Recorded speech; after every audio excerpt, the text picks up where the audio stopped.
Ready for action are the Suns. We are live from the U.S. Airways Center for a Western Conference contest featuring the Suns here in Phoenix. Welcome to the Tuesday night edition of the NBA on 2K Sports. This is Kevin Harlan to call the game with our analysts Clark Kellogg and Steve Kerr. The Timberwolves looking for a strong start to this road trip. Facing off here against a very talented ball club, guys. This is a tremendous chance for them to put all their skill and talent on display. Kevin, they're trying for their second win in as many games against these guys. And they proved in the first game against them this season that they have the advantage in several areas. They're out to prove that that was no fluke.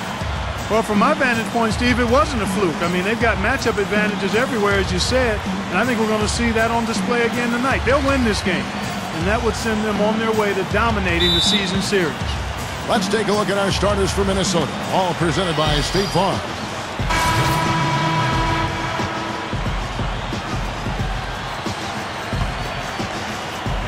Doris Burke has an update for us. Doris?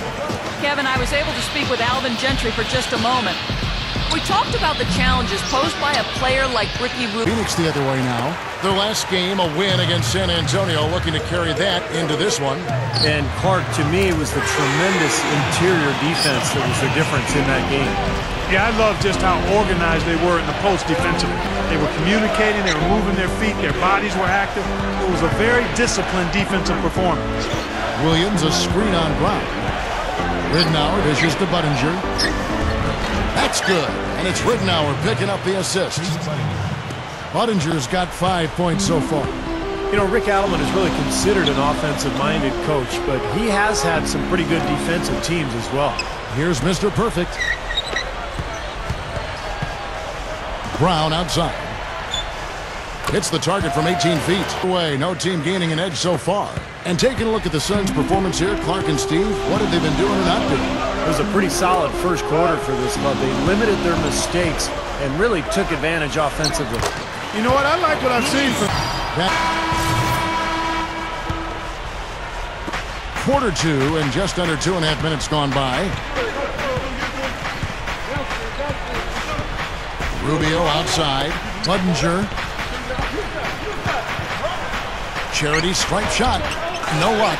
A slight advantage for them in the rebound category. They've got to continue their work on the glass. Yeah, I agree with you, Steve. I mean, they're on the right side of the left. Doris Burke. Hi, Doris. Hi, Kev. Mr. Perfect in their last time out against the Spurs really lit up the floor. He had 18 points and was effective from long range as he got that scoring line by dropping in a good amount of threes. He really was the second unit for his team in a great performance, guys.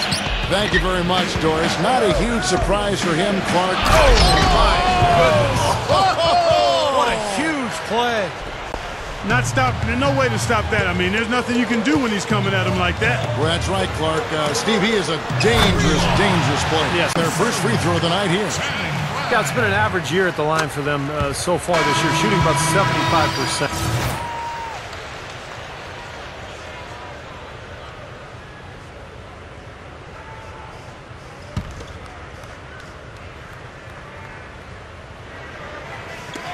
Knocked away and stolen by Love. Mr. Perfect in its small forward. Brown out there with Dragic. Then it's Scola, and it's Beasley in at the power forward. So that's the lineup on the floor for the Suns. Timberwolves trailed by 7. And now in transition, it's Roy. Here we go. And Pekovic throws it down. Ridnour dishes to Roy. Fast break, here come the Suns. Here's Mr. Perfect. And that's collected by Love. Yeah, no excuses there. Got a really good look at the basket after being freed up by the pick. We say it all the time. The execution was excellent. The result not as field goals in the paint area. That's really good offense. Well, Pekovic is really a bruising player, Kevin. Kind of old school. 6'11", 290. But he's got a good feel for the game. He knows how to use his body to create angles and find the ball in places that he can score. Good rebounder as well, Kevin. Yeah, he's good at clearing space to finish inside. You know, he's not shy throwing his weight or even an elbow or two around to get the defense on their heels, to send a message. Inside to Beasley. Straight up. Drops in the layup for 2. Really critical, and you know, that's what we're used to seeing out of him.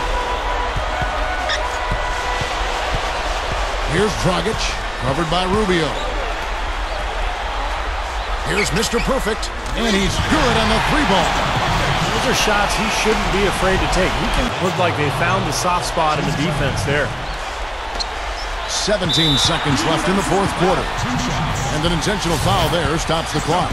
Smart foul there. You've got to try to extend the game. Yeah, it's still close, but they're fighting that clock as much as the score right now. So the first one drops, and that puts them up by 5.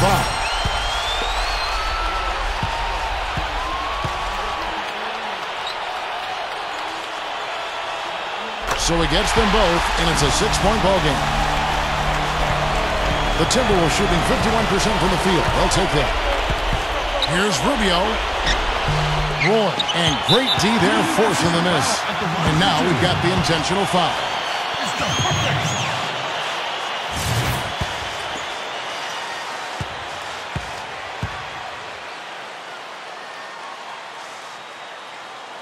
He hits the first one, and that makes it a 7-point lead.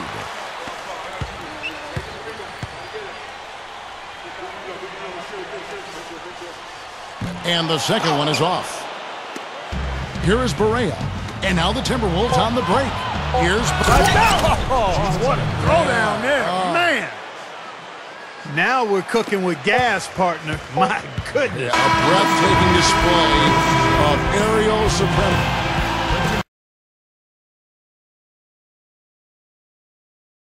You picked up 21 points tonight.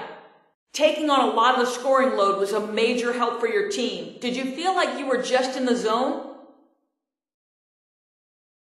Nah, I wouldn't say I was in the zone. The points I put up were a result of us following through on our offensive game plan and creating open looks.